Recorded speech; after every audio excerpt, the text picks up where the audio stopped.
Hey everyone, welcome to CLAT point and let's start. आज का हमारा द हिंदू न्यूज़ डिस्कशन जो कि CLAT AILET CLAT PG and LSAT and other law entrance test आप देंगे, आप लोगों के लिए काफ़ी इंपॉर्टेंट हो सकता है। बिना समय गवाए आगे बढ़ते हैं। क्लैट यूजी 2024 के लिए एवेंजर बैच क्लैट पॉइंट ने लॉन्च कर दिया है। Live classes, 7 books, 50+ mocks, personal mentorship, everything you needed to ace this exam, सब कुछ मिलेगा। 21,999 का ये ओनली कोर्स है। अगर आप क्लैट यूजी 2025 की तैयारी कर रहे हैं then you can go for our Vijeta batch, जो 2 साल की फीस 32,999 ओनली है। If you are preparing for N L SAT then you can see our Prarambh batch. Application से आपको हर कोर्स की डिटेल, डेमो क्लासेस, सब कुछ मिल जाएगा। कॉन्टैक्ट नंबर भी टीम का दिया हुआ है डिस्क्रिप्शन में, आप कॉन्टैक्ट भी कर सकते हैं। पूरी डिटेल आपकी जो भी क्वेरीज हैं वो पूछ सकते हैं। यहाँ पे देखिए, जो पहला न्यूज़ आर्टिकल है आज फ्रंट पेज का वो ये है कि CoWIN vaccination data out, government denies breach. देखो, राइट टू प्रिवेसी की बात होती है और यही सब होता रहता है। वैसे तो गवर्नमेंट मना कर रही है, ऐसा कुछ हुआ नहीं है, बट ऐसा कहीं कहीं से खबर आ रही है उड़ते हुए कि भाई वेबसाइट पे जो जो डेटा भरा था ना वो सब लीक हो चुका है। आप में से ना बहुत सारे लोग कभी कभी मेरे से ये पूछते हैं कि सर ये डेटा लीक होता है तो क्या ही दिक्कत है। चलो इसको समझते हैं। जैसे मान लो यार, कोई ना डायबिटिक पेशेंट्स का डेटा है कि भाई इन सबको डायबिटीज़ है, ठीक है। अब वो डेटा जो है किसी ने किसी को बेच दिया और उस कंपनी को बेचा जो डायबिटीज़ की दवाई बनाती है। तब क्या होगा? तब ये होगा कि वो डायबिटीज़ की दवाई बनाने वाली कंपनी जो है वो इन बंदों को ही फ़ोन करेगी कि भाई ये दवाई ले लो, ये ले लो, वैसे ले लो। एक और एग्जांपल ले लो कि मान लो कुछ ओबीज लोग हैं सोसाइटी में and they want to lose weight. अब उनका डेटा किसी को मिल जाए और वो जो है ऐसी कंपनी को वो डेटा देते जो सप्लीमेंट्स बनाती हैं फैट लूज़ करने के लिए। अब भैया वो उनको दिन भर वही मैसेज कर रही हैं तो उनका काम तो आसान हो गया, बट इन बंदों की प्रिवेसी जो है वो वायलेट हुई। तो ये वाली चीज़ होती है। इसको आप देख सकते हो थोड़ा सा ना, ये कंप्यूटर इमरजेंसी रिस्पॉन्स टीम 13 के बारे में पढ़ लेना। वैसे मैंने इस बार की राइज मैगजीन में बोल दिया इसको डालने का, तो वहाँ से हो जाएगा, बट तब भी देख लेना। Right to life includes the right not to be tied down by casteism, says high court. देखो, एक मामला है, एक कम्युनिटी है, उसमें फादर के सरनेम के आगे जो है वो मोची लिखा हुआ था, तो उसको चेंज करके नायक करना था।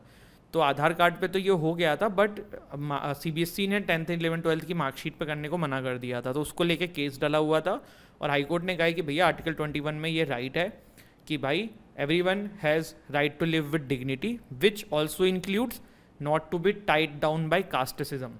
ठीक है, केस का नाम पूछ लें तो ध्यान रखना, Sadanand and another versus central board of secondary education and others. ये ANR ना, ये अदर नहीं है, ये समथिंग कुछ और है। आप यहाँ पे ध्यान रखो, मैंने अदर्स बोल दिया यार, अदर्स तो ये होता है Sadanand versus central board of secondary education and others. ये आपको केस का नाम ध्यान रखना है। MSP जो अभी हाइक करी है फार्मर्स को, उस पर कुछ फ़ायदा होगा नहीं होगा, MSP क्या होती है, ये सारी डिटेल हमने कवर कर रखा है। वही घुमा घुमा के क्वेश्चन ये मतलब न्यूज़पेपर में डाल देते हैं, तो आपका टाइम बहुत कीमती, मैं वेस्ट नहीं करना चाहता हूँ। 3 दिन पहले ही किया है। Pakistan begins importing discounted Russian crude oil, ठीक है, शॉर्ट न्यूज़ है, देख लो। थाईलैंड के PM के जो फ्रंट रनर हैं पीटा लिमुजनरेट, अभी मैंने बताया था कल 2 पार्टीज़ के जॉइंट वेंचर से भैया ये सत्ता में आ रहे हैं, तो उनके ऊपर इलेक्शन प्रोब जो है वो हो रहा है।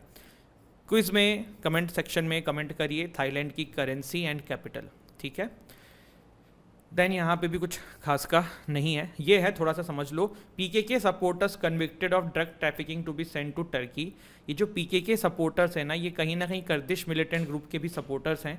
और जैसा कि आपको पता है कि टर्की डिमांड कर रहा है कि जो कर्दिश मिलिटेंट ग्रुप्स आपके यहाँ पे एक्टिव रहते हैं, जो उनके सपोर्टर्स हैं, आप उनको हमें भेज दो।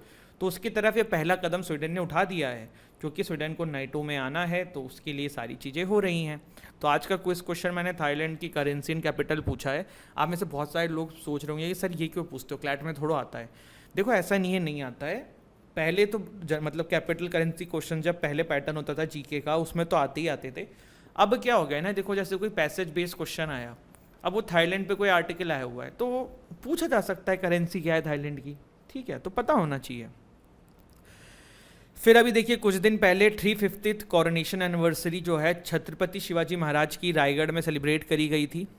उसी से रिलेटेड ये आर्टिकल हमारा रह गया था, बैकलॉग था, तो वो अभी कवर कर लेते हैं। बिजनेस लाइन से मैंने उठाए हैं इसमें आर्टिकल्स आज, बाकी क्योंकि हिंदू में इतना था नहीं। तो the coronation of Shivaji Maharaj took place on June 6, 1674 at Raigad fort, ठीक है। कब हुआ था? June 6, 1674 को रायगढ़ फोर्ट में हुआ था। 350th एनिवर्सरी इस साल मनाई गई है छत्रपति शिवाजी महाराज जी की। फाउंडर थे मराठा एम्पायर वेस्टर्न इंडिया के अंदर। फैब 1630 में इनका जन्म हुआ था। टू शाहजी भोसले एंड जीजाबाई इनकी मदर का नाम था। Shivneri near the city of Junnar जो कि पुणे डिस्ट्रिक्ट में पड़ती है। ये जेनेसिस ऑफ मराठा एम्पायर, इन्हीं के थ्रू आगे मराठा एम्पायर बढ़ा था। ये फादर ऑफ इंडियन नेवी भी कहलाते हैं। शिवाजी को एक बात समझ में आ गई थी कि नेवल फोर्स को इस्टेब्लिश करना बहुत ज़रूरी है, और जहाँ जहाँ पे देखो समुद्र के जो एरियाज़ हैं, क्योंकि महाराष्ट्र उधर ही पड़ता है, मुंबई मेन जो सारा जो साइड है वो कोस्टल एरिया आपको दिखेगा एक साइड में, तो इनको समझ में आया था कि नेवल फोर्स का होना बहुत ज़रूरी है। इन्होंने वो क्रिएट भी किया था।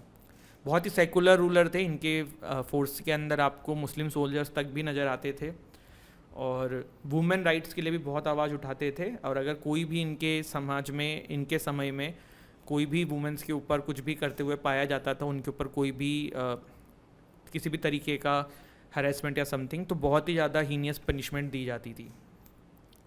इनके काउंसिल ऑफ मिनिस्टर थी जिनको अष्टप्रधान कहा जाता था, जो इनको एडवाइस करती थी। Although it was not compulsory कि ये सुने, बट एडवाइस करती थी। देखो ऐसे तो क्लैट में स्टैटिक नहीं आता है, ठीक है। तो पहले क्या होता था कि जब हम लोग स्टैटिक जी के भी क्लैट में आता तो ये सब भी पढ़ाते थे, शिवाजी, अकबर और औरंगजेब जितने भी थे, बट अब नहीं आता है तो वैसे इंपॉर्टेंट नहीं है। बट अगर करंट के कंटेक्स्ट में स्टैटिक क्वेश्चन आते हैं क्लैट में अभी भी, जैसे कि अगर 350th कॉर्नेशन पे पूछ लें, या शिवाजी जी की जयंती आएगी तो उससे रिलेटेड पैसेज आ जाए और उस पर फिर ये क्वेश्चंस पूछ लें, तो आप फिर देखते रह जाओगे। तो वैसे वाले स्टैटिक चीज़ें करते हुए चलना है, जैसे कि अभी हम कर रहे हैं। माउंटेन रेड भी कहा जाता था इनको, गुरिल्ला वारफेयर की वजह से। देखो गुरिल्ला वारफेयर क्या था, ये मराठास का एक स्पेशल टैक्टिक्स होता था। जैसे एक जंगल है, ठीक है, इसको अपन ऐसे समझ लेते हैं, एक जंगल है, इसमें ना चारों तरफ पेड़ हैं। अगर आपने तानाजी मूवी देखी होगी ना तो आप रिलेट कर पाओगे। तो जैसे कि ब्रिटिशर्स की सेना यहाँ से जा रही है या इनका कुछ माल जा रहा है, तो कोई इधर से अटैक कर रहा है, कोई इधर से अटैक कर रहा है, मतलब कोई ना सिस्टमेटिक नहीं होता था, कोई कहीं से भी अटैक करते थे, लूटपाट करते थे। तानाजी मूवी में दिखाया भी हुआ, आई थिंक ओपनिंग सीन ही यही है कि ऊपर रस्सी से जो हैं ये हमारे अजय देवगन साहब जो आ रहे हैं, तो यही गोरिल्ला टैक्टिक्स थी मराठा, जिसका सबसे ज़्यादा यूज़ करते थे कि अचानक से लूटपाट मचा दी। और कोई उसका वो नहीं होता था कि 10 लोग एक साइड से आ रहे हैं, नहीं, कोई आगे से आ रहा है, कोई पीछे से आ रहा है, कोई ऊपर से आ रहा है, तो इस तरीके की चीज़ें करते थे। उसे ही गुरिल्ला वारफेयर के नाम से जाना जाता था। नॉलेजेबल भी बहुत ज़्यादा थे शिवाजी जी, ज्योग्राफी और लैंड और इन सब का बहुत नॉलेज था, इनको जिससे बहुत फ़ायदा मिला है युद्ध में। इनके देखिए एक स्टोरी मैं आपको बताता हूँ जो कि बात आ रही है। औरंगजेब ना इन्हीं के समकालीन थे। मुग़ल रूलर औरंगजेब का आपने नाम सुना होगा। तो औरंगजेब ने ना एक बार इनको अपने सभा में बुलाया, क्योंकि इनको पकड़ना मुश्किल हो रहा था। तो औरंगजेब ने इनको ऐसे ही बुलाया कि हम आपसे मिलना चाहते हैं। शिवाजी को बहुत लोगों ने मना किया कि मत जाइए, लेकिन वो चले गए। उन्होंने कहा नहीं, मिलने के लिए बुलाया है। जैसे ये वहाँ पहुँचे इनको समझ में आ गया कि कुछ गड़बड़ है, बट देन इनको जो है अरेस्ट करवा दिया औरंगजेब ने वहीं पे मिलने के बहाने, और फिर इनको आई थिंक आगरा के फोर्ट में इनको बंदी बना के रख लिया। देखो पहले जो राजा महाराजाओं को अरेस्ट किया जाता था ना, आपने सुना होगा कि शाहजहाँ के साथ भी यही किया गया था। तो शाहजहाँ को भी कोई जेल में नहीं डाला था, इन लोगों को क्या करते थे, किले के अंदर घेराबंदी करके रख देते थे। जैसे आज की डेट में हम हाउस अरेस्ट समझते हैं ना, तो वैसे ही। तो इनको यार एक फोर्ट में आगरा में बंद कर रखा था। तो कुछ लोग बक्से बोलते हैं, कुछ लोग और भी कहानी है इसमें। ये कहानी है कि भाई जो माली था ना, एक बार वहाँ पे आया तो उसके टोकरी में छुप के ये फिर फरार हो गए, और उसके बाद निकल के इन्होंने फिर मुगल्स के अगेंस्ट में युद्ध छेड़ दिया था। और भी कहानियाँ हैं, जैसे कि देखो आपने हम लोग गोयरा बोलते हैं, इसको इंग्लिश में मॉनिटर लिजार्ड बोला जाता है, महाराष्ट्र में गोरफड बोलते हैं। तो ये ना मराठास के दौरान सबसे पहले टेक्निक्स यूज़ हुई थी। देखो आपने घर में लिजर्ड्स देखी हैं, आपको पता है लिजर्ड जो हैं चिपकने की कैपेसिटी बहुत अच्छी होती है उनकी वॉल्स के ऊपर। आप देखते हो कभी के छत के ऊपर भी चिपकी रहती हैं। ऑल्दो मोस्ट ऑफ अस को लिजर्ड से डर लगता है, बट वो ऐसा है। और उसी का थोड़ा सा बड़ा रूप होता है मॉनिटर लिजर्ड, ठीक है, गोयरा। तो उनका भी चिपकने की कैपेसिटी बहुत तगड़ी होती है। तो ये मराठास के समय में ऐसा कहा जाता है, काफ़ी बुक्स में मिलता है कि वो लोग ना क्लाइंब करने के लिए इसको यूज़ करते थे इस तरीके से, जैसे आप देख सकते हैं इस इमेज से। अगर आपने तानाजी मूवी देखी है अजय देवगन की, तो उसमें भी वो इसी तरीके से फोर्ट पे चढ़ते हैं। और वही कहानी बहुत फेमस है कि सिंगाड़ के बैटल में चढ़ने के लिए 1670 में तानाजी मालुसारे ने इसी का यूज़ किया था। और उस समय जो यशवंती करके उनकी एक घरेलू जिनको उन्होंने पाल रखा था, गोयरा था तो उसके यूज़ करते हुए किया था। ठीक है, ये सब एग्ज़ाम में नहीं आएगा, ये कहानी मेरे को याद थी तो मैंने कहा। पहले हम लोग स्टैटिक पढ़ाते थे ना यार, तब ये सब चीज़ें बड़ा मज़ा आता था। इवन जब मैं यूपीएससी में हिस्ट्री की क्लासेस लेता था तो ये सब कहानियाँ यार, हिस्ट्री में ना बहुत अच्छी अच्छी कहानियाँ है, लेकिन अब प्रॉब्लम ये है कि क्लैट में आता नहीं है and your time is very precious, तो इसीलिए इतना ज़्यादा हम जाते ही नहीं हैं उधर। इसके बाद देखो एक लाइव लॉ का आर्टिकल है राइट टू इन्फॉर्मेशन से रिलेटेड। तो यहाँ पे तो देखो ये जितनी भी चीज़ें हैं ना ये इतना काम का नहीं है, लेकिन आरटीआई से ना बहुत क्वेश्चंस आते हैं एग्जाम में, इवन मॉक्स में भी आपको मिलेंगे। तो आरटीआई एक्ट क्या है डिटेल में समझते हैं, और इसी के साथ if you have like the video don't forget to like share subscribe the channel. Jai Hind. Editorial जो है ना कोई बहुत खास आई नहीं है, तो मैंने जो है एक एडिटोरियल उठाया है आज टाइम्स ऑफ इंडिया से रिगार्डिंग आरटीआई एक्ट। और आरटीआई एक्ट पे क्वेश्चन आपके एग्जाम में आने के भी बहुत चांसेस हैं, अपने आप में एक बहुत इंपॉर्टेंट एस्पेक्ट है आरटीआई एक्ट। तो उस आर्टिकल के थ्रू काफ़ी कुछ समझने की कोशिश करेंगे regarding RTI act, benefits, concern और आरटीआई एक्ट है क्या। ठीक है, तो चलिए फिर शुरू करते हैं, बढ़ते हैं आगे। थॉमस जेफरसन की मानी जाए, जो एक बहुत ही प्रोमिनेंट पर्सनैलिटी है थॉमस जेफरसन, उनका ये कहना है कि information is the currency of democracy. इनका ये कहना है कि भाई डेमोक्रेसी की जो करेंसी होती है ना वो कुछ नहीं होती है, इंफॉर्मेशन होती है। और डेमोक्रेसी का ना एक सबसे इंपॉर्टेंट पिलर जो है ना वो यही है कि जो जनता है उसके पास ना ट्रांसपेरेंसी रहे, उसको पता रहे कि भाई जो सरकारें हैं वो आखिर में कर क्या रही हैं, मतलब जनता से कोई चीज़ ना छुपाई जाए। ये एक बहुत ही इंपॉर्टेंट पिलर है आपका डेमोक्रेसी का। 2005 में भारतीय सरकार जो है एक बिल लाती है जो फिर एक्ट बन के सामने आता है, जिसका नाम है right to information act, RTI act 2005। इसके तहत जो है आपको सिटीजन्स को अपना जो पावर है जो कि फंडामेंटल राइट से हमें मिलता है under article 19(1) sub clause A of Indian constitution to exercise our freedom of speech and expression, इसके थ्रू जो है हम गवर्नमेंट के अथॉरिटीज से, डिफरेंट अथॉरिटीज से जानकारी ले सकते हैं कि फलाना काम हो रहा है तो भाई कैसे हो रहा है, क्यों हो रहा है। देखो आरटीआई एक्ट से पहले ना हमारे देश में जितनी भी गवर्नमेंट अथॉरिटीज होती थी ये ना ब्रिटिशर्स की तरह काम करती थी। देखो ब्रिटिशर्स के समय में क्या होता था, ब्रिटिशर्स का जहां मन आता तो पैसा यूज करते थे, जहां सड़क बनानी है वहां बनवाते थे। आप उनसे कुछ पूछ नहीं सकते थे कि भाई ये ऐसा क्यों, ये ऐसा क्यों।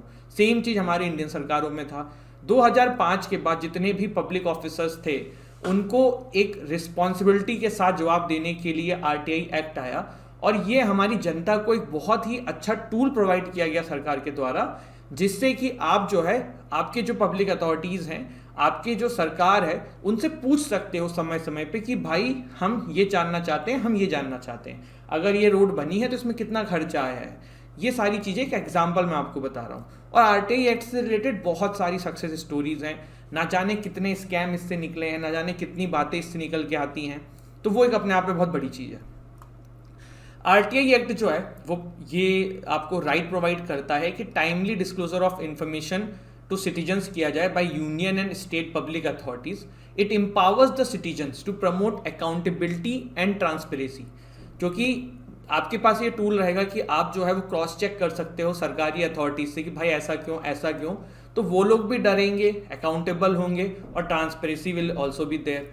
Under this act public authorities are required to make disclosure on various aspects of their structure and functioning, जैसे कि disclosure on their organization, function and structure, powers and duties of its officers and employees, financial information and procedure followed in the decision making process including channels of supervision and accountability etc among others। तो ये कुछ चीज़ें जो हैं वो इस act के तहत आप जो है इन अथॉरिटीज से पूछ सकते हैं, स्टेट और public authorities, union public authorities से। Section 4 of the RTI act जो है ना ये बात करता है प्रोएक्टिव डिस्क्लोजर ऑफ इंफॉर्मेशन, मतलब कि भाई जिनसे भी इंफॉर्मेशन मांगी गई है तो उनको जो है ना जल्द से जल्द पब्लिक जिसने भी इंफॉर्मेशन मांगी है उसको रिप्लाई करना होगा। ऐसा नहीं है कि भाई आज पूछा तो आप 4 साल बाद रिप्लाई कर रहे हो, लेकिन कुछ टर्म्स एंड कंडीशन भी हैं। सेक्शन 8 ऑफ जो आरटीआई एक्ट है ना गाइस, ये कुछ चीज़ें एग्जेम्प्ट करता है जिसके ऊपर आप जो है वो आरटीआई फाइल नहीं कर सकते हो, जैसे कि कोई सोवेनिटी या इंटीग्रिटी ऑफ इंडिया के लिए कोई इन्फॉर्मेशन अगर आप वो पूछ रहे हो तो नहीं बताया जाएगा। Security, strategic, scientific, economic interest of the state, relation with foreign state कोई मैटर है आप पूछ रहे हो नहीं मिलेगा। इंसाइटमेंट ऑफ एन ऑफेंस अगर lead to incitement of an offence तो नहीं मिलेगा। इसके अलावा एक ऑफिशियल सीक्रेट एक्ट है हमारा शायद 1932 का, उसके तहत जो बहुत सारी चीज़ें हैं आप वो नहीं मांग सकते हो। मिलिट्री की जानकारी आप लेना चाहो नहीं ले सकते हो। तो ये मतलब कुछ चीज़ें हैं जो एग्जेम्प्टेड हैं under section 8 of the RTI act. तो ये आपको सेक्शन पता होना चाहिए, सेक्शन 8 के अंदर है, ठीक है। इसके बाद ये जो आरटीआई एक्ट है ये पब्लिक अथॉरिटीज़ को कहता है कि आपके मतलब हर ऑफिसेज जो हैं, हर अलग अलग जो अथॉरिटीज़ हैं, उनके अंदर एक पब्लिक इंफॉर्मेशन ऑफिसर हो जिसको हम पीआईओ बोलते हैं, और जो भी आरटीआई डलती है वो पीआईओ के पास जाती है। पीआईओ जो है उसका रिप्लाई करता है। अगर पीआईओ के रिप्लाई से आप नहीं खुश हो तो फिर जो है आपको आगे अपील करने का भी इसमें प्रावधान दिया होता है। इसके अलावा ये एक्ट जो है वो ये कहता है कि सेंट्रल इंफॉर्मेशन कमीशन होनी चाहिए, स्टेट इंफॉर्मेशन कमीशन होनी चाहिए, हर स्टेट में सेंट्रल इंफॉर्मेशन कमीशन होनी चाहिए सेंट्रल गवर्नमेंट के लेवल पे। Address public grievance against public authorities in case of non fulfilment of obligation under the act, ठीक है। फिर क्या है, जो एक्ट है ये पीआईओ को ये कहता है कि आपके ऊपर अगर कोई आरटीआई आपके पास आ रही है तो उसका 30 दिन के अंदर आप रिप्लाई करो, और ऐसी कोई आरटीआई जो किसी सिटीजन की लाइफ या लिबर्टी से रिलेटेड है उसको आपको 48 आवर्स के अंदर रिप्लाई करना होगा या रिफ्यूज करना होगा। अगर आप इन सब चीज़ से नाखुश हो कि भाई पीआईओ ने नहीं किया रिप्लाई या कुछ इस तरीके की बात, तो डिपार्टमेंट के अंदर एक अपीलेट अथॉरिटी होती है जहां पे आप अपील कर सकते हो। अपीलेट अथॉरिटी दोनों पार्टी को सुनेगी, उसके बाद बोलेगी कि हाँ भाई आपने गलत किया है कि सही किया है, आपको आरटीआई का रिप्लाई करना होगा। अगर आप इससे भी खुश नहीं होते हो तो सेकंड अपील जो है ये इंफॉर्मेशन कमीशन को की जा सकती है, जहाँ पे अगर आप अपीलेट अथॉरिटी के डिसीजन से सेटिस्फाइड नहीं हो। तो ये सारी चीज़ें जो हैं आरटीआई में आपको प्रावधान दिया हुआ है। लेकिन कुछ इसके प्रॉब्लम्स भी हैं। जैसे आरटीआई में सबसे पहली प्रॉब्लम तो ये होती है कि जो एक्टिविटिस्ट होते हैं उनका नाम पब्लिक कर दिया जाता है। बहुत बार ऐसा देखा जाता है कि आरटीआई किसी ने डाली तो उसका नाम पब्लिक हो गया। अब उसका नाम पब्लिक हो गया तो फिर भैया उसको तंग किया जाता है। ऐसे बहुत सारे एग्जाम्पल हैं, ऑल्दो जबकि पब्लिक करना अलाउड नहीं है, लेकिन ये जो विभिन्न जो ऑर्गेनाइजेशंस होती हैं ना किसी किसी तरीके से पब्लिक कर देती हैं। मुझे अभी एक इंसिडेंट याद आ रहा है लास्ट ईयर का, कि उस पर्टिकुलर ऑर्गेनाइजेशन ने, मुझे भी नाम भी याद नहीं आ रहा, गवर्नमेंट की कोई अथॉरिटी थी, उसने ना उस बंदे का नंबर तक पब्लिक कर दिया था जिसने आरटीआई डाली थी। फिर लोग ना उसके घर पहुंच गए, उसके एड्रेस पे, उसके नंबर को कॉल करे गालियां देने लगे। तो ये सारी चीज़ें बहुत बार सुनने को आती है। दूसरा ये कि इसका भी ना तरीका निकाल लिया, जैसे कि आपसे जवाब मांगेंगे तो फिर जो गवर्नमेंट अथॉरिटीज़ होती हैं वो घुमा फिरा के आंसर देती हैं, डायरेक्ट आंसर नहीं देती कि भाई ये है, ये घुमा फिरा के कुछ कुछ देंगी, वर्ड्स में आपको फंसा देंगी, डेटाज में आपको फंसा देंगी, आप क्या कर लोगे। तो ये कुछ प्रॉब्लम है। इसका फ़ायदे की तो बहुत सारी चीज़ें हैं। ट्रांसपेरेंसी एंड अकाउंटेबिलिटी सुनिश्चित करता है, जनता के हाथ में एक राइट देता है कि वो जो है जिनको चुन रहे हैं उनसे पूछ सकते हैं कि आखिर में क्या हो रहा है। जो एग्जीक्यूटिव्स हैं आपके आसपास, आप उनसे पूछ सकते हो कि भाई ऐसा क्यों हो रहा है, ऐसा क्यों हो रहा है, ऐसा क्यों नहीं हो रहा है। सड़क बन रही है तो आप पूछ सकते हो कितना पैसा खर्च हुआ, करप्शन कैसे हो रहा है। तो ये सारी चीज़ें जो हैं ये जनता के पास भी पावर इसके थ्रू आ रही है, ठीक है।